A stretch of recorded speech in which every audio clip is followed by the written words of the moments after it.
नमस्कार मेरे प्यारे बच्चों। कल हमने पार्ट 1 पढ़ा था और आज हम पार्ट 2 में पढ़ेंगे कि प्लासी का युद्ध किस तरह हुआ और अंग्रेज़ों की क्या कूटनीति थी प्लासी के युद्ध के लिए और किस तरह उन्होंने नए नए षड्यंत्र रचे। आओ आगे पढ़ते हैं प्लासी का युद्ध। गए अंततः इन टकरावों की परिणति प्लासी के प्रसिद्ध युद्ध के रूप में हुई। तो अब एक चीज़ आपको क्लियर हो गई होगी कि आखिर प्लासी का युद्ध हुआ क्यों था। तो उसकी वजह यही थी कि ईस्ट इंडिया कंपनी और बंगाल के नवाबों के बीच जो टकराव हुआ, उसी वजह से प्लासी का युद्ध हुआ। तो अब हम जानेंगे कि प्लासी का युद्ध क्यों हुआ। यहाँ पे लिखा हुआ है कठपुतली। यह एक खिलौना होता है जिसे एक आप धागे के सहारे अपने हिसाब से नचाते हैं, जो किसी और के इशारों पर चलता है। उससे भी मजाक उड़ाने के लिए अक्सर कठपुतली कहा जाता है। तो ठीक है, प्लासी का युद्ध क्या था और बहुत ज़्यादा इम्पॉर्टेंट है। क्या आप जानते हैं कि प्लासी का यह नाम किस तरह पड़ा? दरअसल असली नाम पलाशी था, जिसे अंग्रेज़ों ने बिगाड़ कर प्लासी कर दिया था। इस जगह को पलाशी यहाँ पाए जाने वाले पलाश के फूलों के कारण कहा जाता था। पलाश के खूबसूरत लाल फूलों से गुलाल बनाया जाता है, जिसका होली पर इस्तेमाल होता है। ओके, चलिए, तो ये भी जान लिया कि भाई प्लासी नाम कहाँ से पड़ा। तो प्लासी का युद्ध, इसको बहुत ध्यान से देखिए।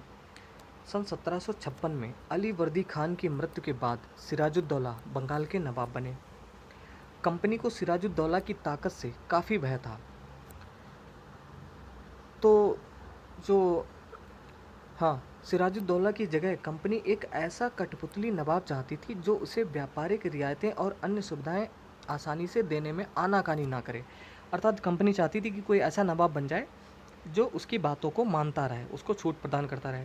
ओके, कंपनी ने प्रयास किया कि सिराजुद्दौला के प्रतिद्वंदियों में से किसी को नवाब बना दिया जाए। कंपनी को कामयाबी नहीं मिली। जवाब में सिराजुद्दौला ने हुक्म दिया कि कंपनी उसके राज्य के राजनीतिक मामलों में टांग अड़ाना बंद कर दे, किलेबंदी रोके और बाकायदा राजस्व चुकाए।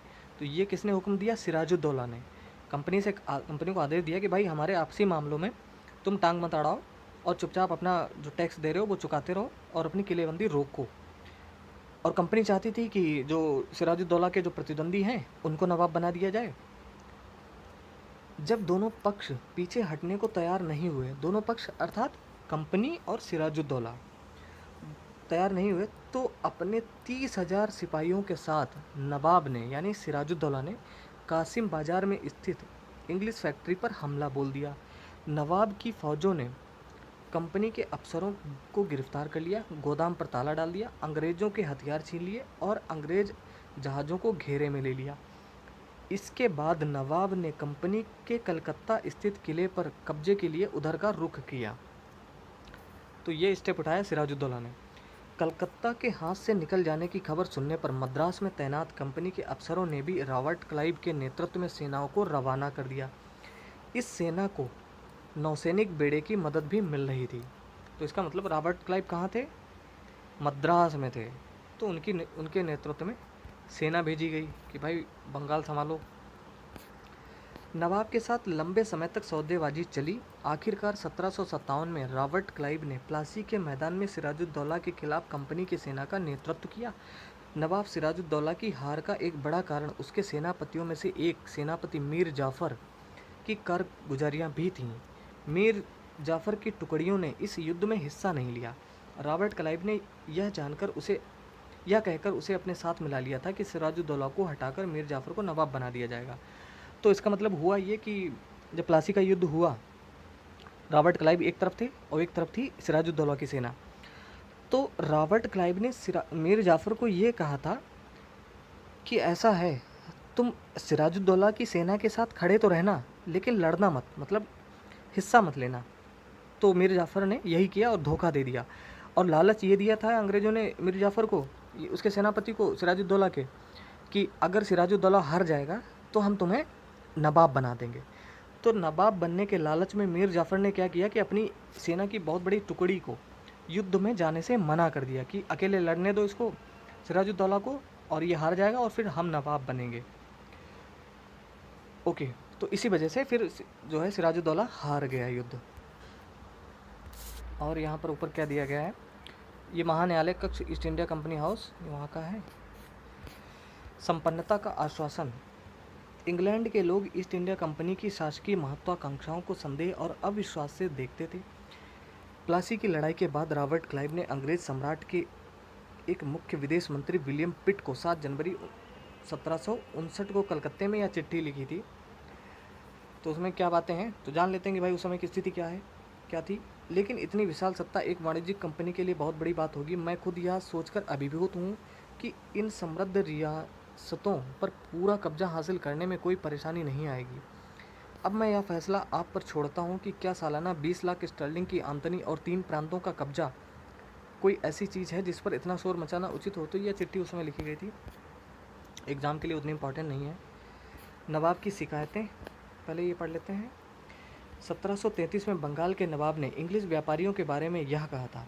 जब वे पहली बार देश में आए थे तो उन्होंने सरकार के सामने विनती करते हुए कहा था कि उन्हें एक फैक्ट्री बनाने के लिए थोड़ी सी ज़मीन दे दी जाए। उन्हें वह ज़मीन तो मिल गई, पर उन्होंने तो वहाँ बहुत मजबूत किला ही खड़ा कर डाला। इसके चारों तरफ गड्ढे बना दिए जो नदी से जुड़ते हैं। दीवारों पर उन्होंने न जाने कितनी तोपें तैनात कर दी। उन्होंने बहुत सारे सौदागरों और अन्य लोगों को अपने मातहत रहने के लिए तैयार कर लिया है और वह 1 लाख रुपए राजस्व वसूल कर रहे हैं। वे असंख्य औरतों और मर्दों को उनके ही देश में गुलाम बनाकर लूट खसोट रहे हैं। तो ये नवाब की शिकायतें थीं। प्लासी की जंग इसलिए महत्वपूर्ण मानी जाती है क्योंकि भारत में यह कंपनी की पहली बड़ी जीत थी। प्लासी की जंग के बाद सिराजुद्दौला को मार दिया गया और मीर जाफ़र नवाब बना। तो जैसा कि उन्होंने कहा था अंग्रेज़ों ने कि सिराजुद्दौला को मार के उसको हराने के बाद हम मीर जाफ़र तुमको नवाब बना देंगे, तो फिर उन्होंने मीर जाफ़र को नवाब बना दिया। कंपनी अभी भी शासन की जिम्मेदारी संभालने को तैयार नहीं थी। उसका मूल उद्देश्य तो व्यापार को फैलाना था। अगर यह काम स्थानीय शासकों की मदद से बिना लड़ाई लड़े ही किया जा सकता था तो किसी राज्य को सीधे अपने कब्जे में लेने की क्या ज़रूरत थी।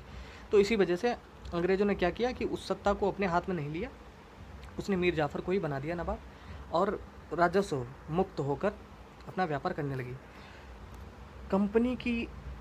जल्द ही कंपनी को एहसास होने लगा कि यह रास्ता भी आसान नहीं है। कठपुतली नवाब भी हमेशा कंपनी के इशारों पर नहीं चलते थे। आखिरकार उन्हें भी तो अपनी प्रजा की नज़र में सम्मान और संप्रभुता का दिखावा करना पड़ता था। तो फिर कंपनी क्या करती? जब मीर जाफ़र ने कंपनी का विरोध किया तो कंपनी ने उसे हटाकर मीर कासिम को नवाब बना दिया।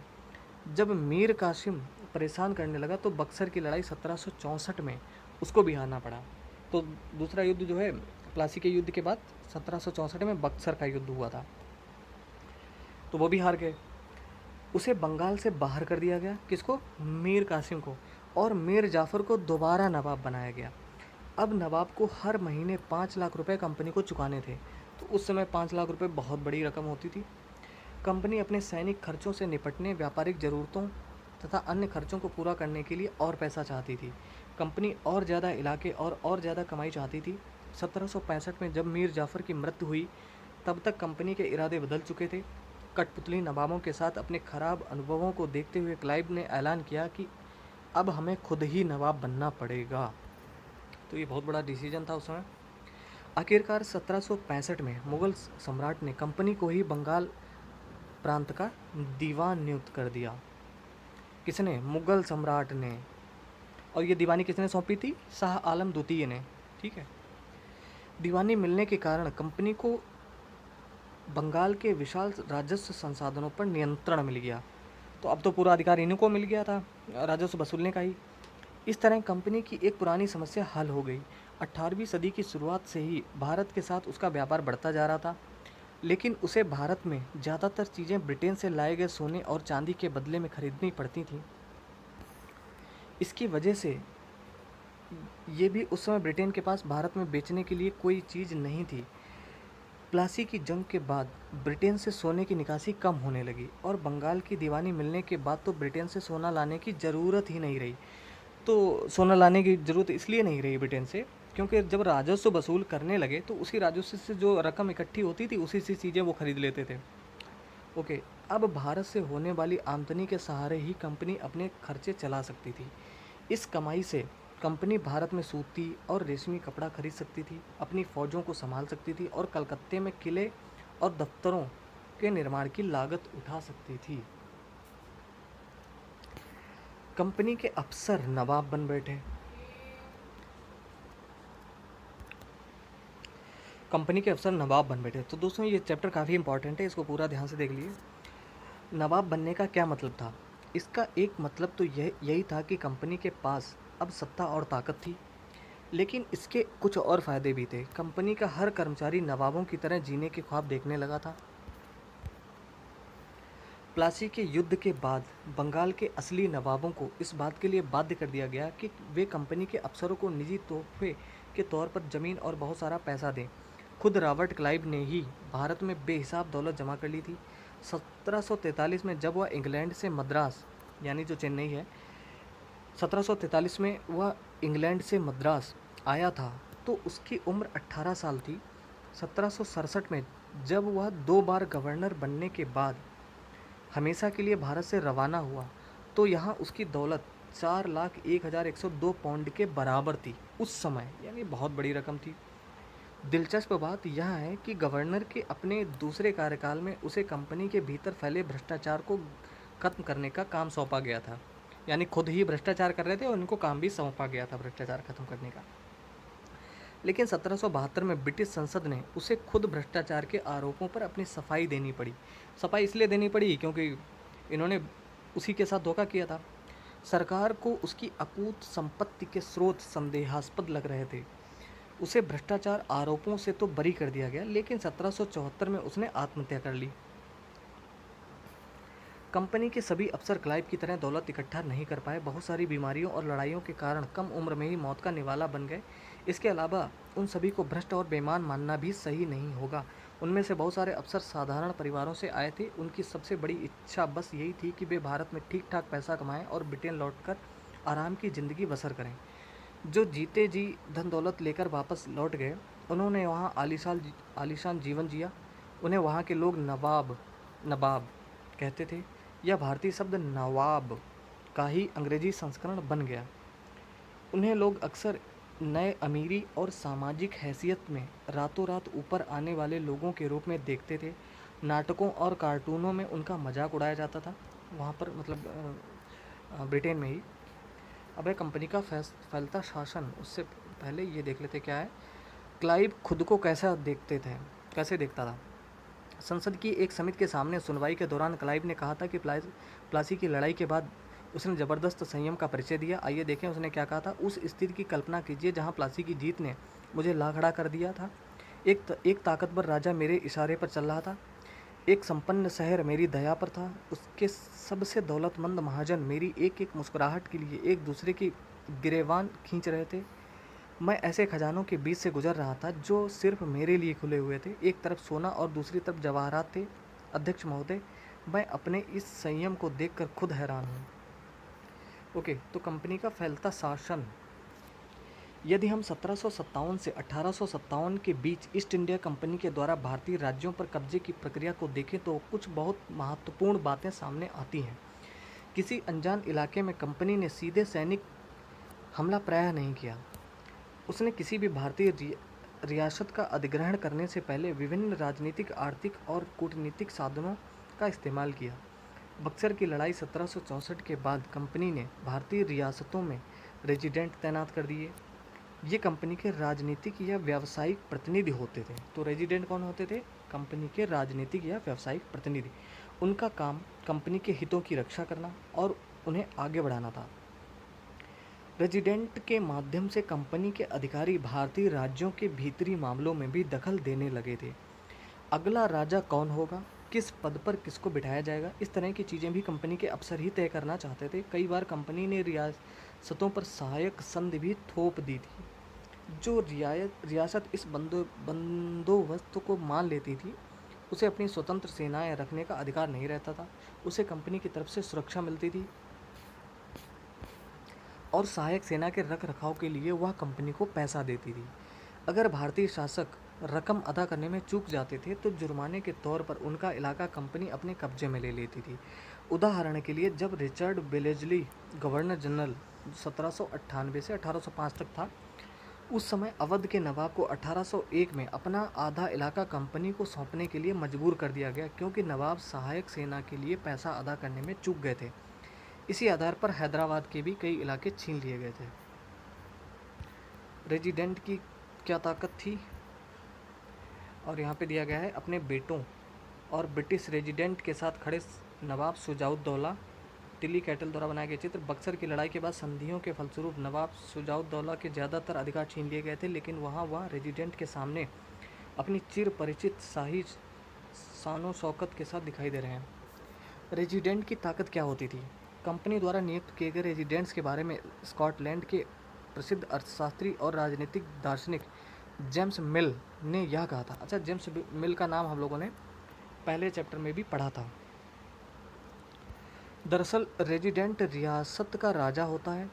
हम उसे हस्तक्षेप की मनचाही निषेधाज्ञा के तहत काम करने की छूट देते हैं जब तक स्थानीय राजा पूरी तरह अधीनस्थ रहता है और रेजिडेंट यानी ब्रिटिश सरकार के माफिक काम करता है, तो चीज़ें आराम से चलती रहती हैं। शासन के कामों में रेजिडेंट की दखलंदाजी के बिना सब कुछ चल जाता है। जब भी कुछ अलग तरह का घटता है, जब भी राजा कोई ऐसा रास्ता अपनाता है जिसे ब्रिटिश सरकार गलत मानती है, तो टकराव और उथल पुथल पैदा हो जाती है। ये जेम्स मिल ने कहा था 1832 में। निषेधाज्ञा मतलब निर्देश, अधीनस्थता मतलब दब्बूपन। अब है टीपू सुल्तान, शेरे मैसूर। जब कंपनी को अपने राजनीतिक और आर्थिक हितों पर खतरा दिखाई दिया, तो कंपनी ने प्रत्यक्ष सैनिक टकराव का रास्ता भी अपनाया।